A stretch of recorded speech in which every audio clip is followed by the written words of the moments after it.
What's going on? It's Pika, and I'm here today to talk to you about ISO-8, a look from inside the playtest.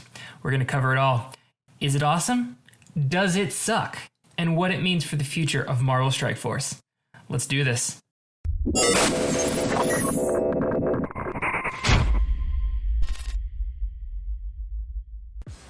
So recently we got our hands on a new playtest of this ISO-8 modification system coming to Marvel Strike Force. The first one, in case you haven't heard, was oh my god! Bit of a mixed reaction. I am very happy to say that what we are seeing now is a dramatic improvement over that original system. Gone is a lot of the RNG that plagued it and has been replaced with a really interesting and unique class system that will bring some new functionality and character interactions to what you can do with all of your different characters.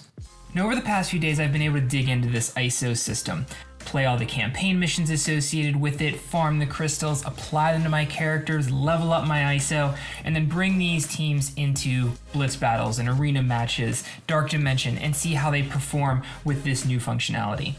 It's been a really interesting process of equipping and seeing some of the different things you can do with them, given the new class structure at play here, which brings a whole new passive ability sort of functionality to your team building and your theory crafting. So let's break down what this whole ISO-8 modification system really is. A good way to think about it is a combination of gear and Stark Tech, in that ISO-8 provides a percentage-based increase to your character's stats, specifically the health, damage, armor, focus, and resistance stats. Once you apply a crystal to each of these, you unlock classes.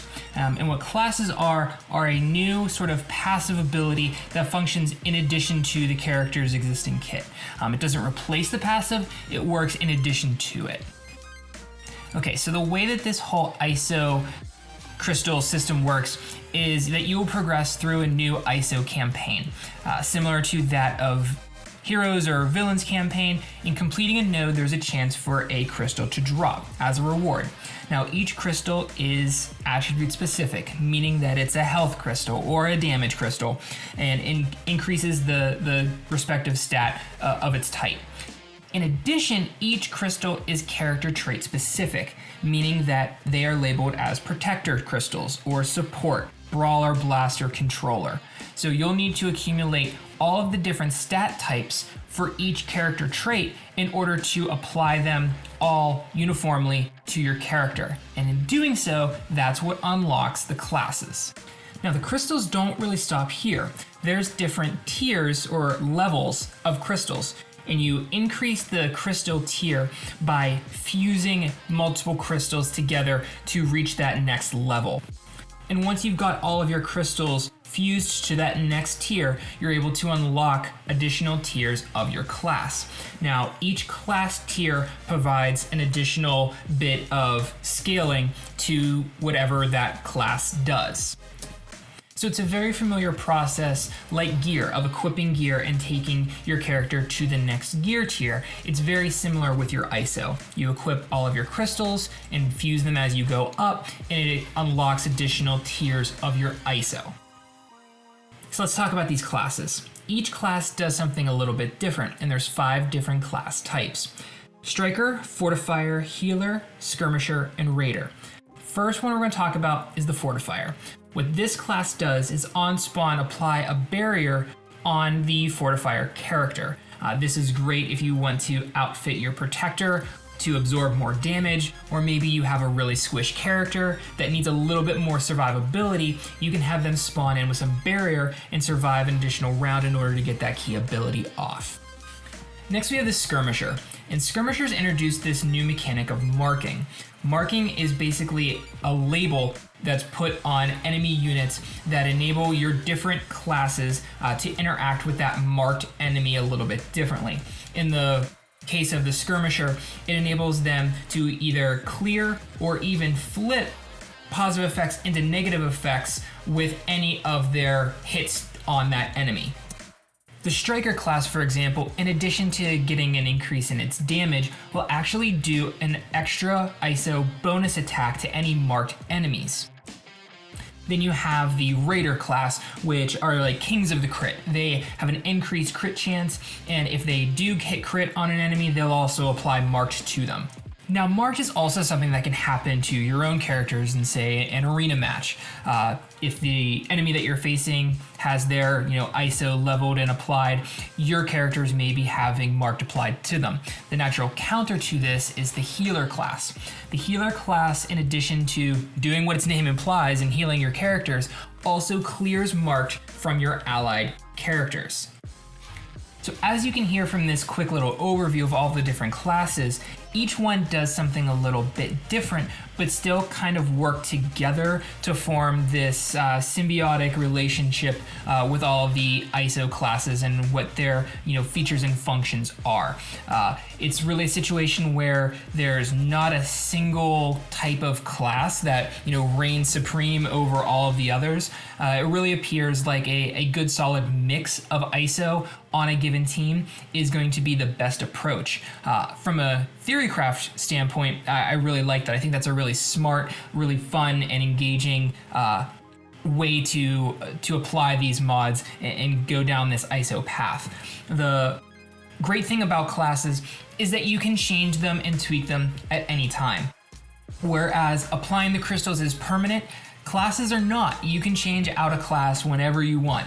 So it gives you a lot of flexibility and freedom that once you've got your ISO leveled, you can jump between classes and the upper tiers of classes whenever you want. Whether it's to take somebody into a dark dimension and you want a different class than say what they have in your arena team, you have the freedom and flexibility to do that. That is awesome. Now, unfortunately, I'm not able to get into the specifics of how each of these classes scale. The amount of damage that one tier does versus the next, or the amount of healing, all of those numbers are still being refined and fine-tuned through this playtest. So I'm not able to get into the specifics, but just understand that the tiers do scale, that as you would expect, an increased investment in your ISO has an increased output in what that ISO class does. But the good news is, I am able to show you some gameplay, so let's jump into that. Alright, so here we're going to be testing out your Apex raid team. I'm using the Wakandans here, not because I actually believe that they're the best raid team in the game, but more because I think they're uniquely suited to show off the various classes that ISO brings to the game. So, we've got a pretty straightforward build, but I'll break down what class I have on each character and what I expect them to do. So first up is Shuri, the healer in this team. I've got the healer class assigned to her, so every time she takes a turn, every ability that she does, she is going to put out a little bit of heal on the most injured ally on the team. Great sustain, perfect for the squad. Next up is M'Baku, slapped with the Fortifier tag. So he's going to spawn with a little bit of barrier, which is going to make him extra tanky to take those shots. Next is Killmonger, king of the crit, hit with the Raider class. He's going to crit more often and especially into marked enemies. That brings us to Black Panther. He's got the skirmisher tag. The reason for that is because with his speed, I want him putting marked on as many enemies as possible.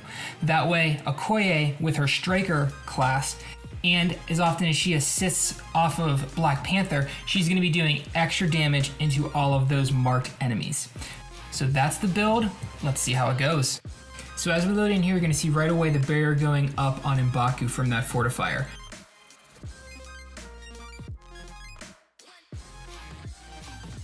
And Black Panther is going to get his first marked on Kingpin.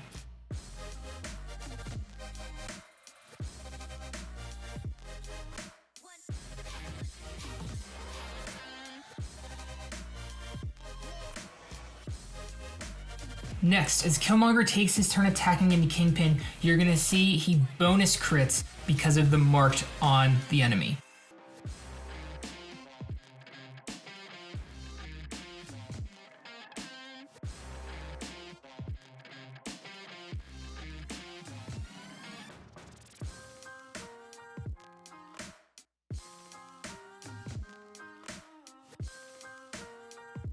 Now here's where things get gross.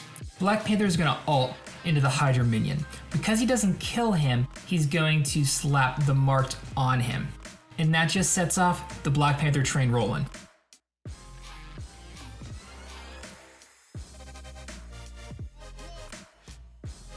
There it is again, another marked on rocket.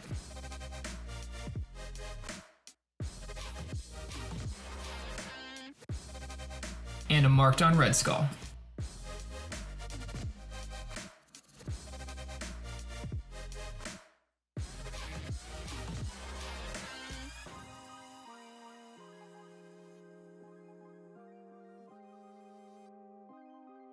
As Killmonger hits into Korath, you'll see his crit trigger. And once again, Black Panther is going to put marked on Kingpin to end it out. Now, this wasn't meant to test the strength of the team, more to show you how this marked functionality works, and some of the different things that you can do with it and the effects you gain from it. So I really hope you guys have enjoyed this inside look at the ISO-8 playtest, gotten a little bit of an idea of how it's going to function, what it's going to bring to the game, some of the different things you can do with it. By no means am I done here breaking this all down. There's a lot of different team combinations and class characteristics that I look forward to continuing to test as this play test continues. Got to put this whole system through its paces, and I can't wait to get back and show more of this system off to you guys. If you've liked this video, and I certainly hope you have, please slap the like, give us a follow. This has actually been the first video that I've recorded myself from beginning to end, so please let me know what you thought in the comments. Hope you've enjoyed it, and I look forward to be back with you guys soon.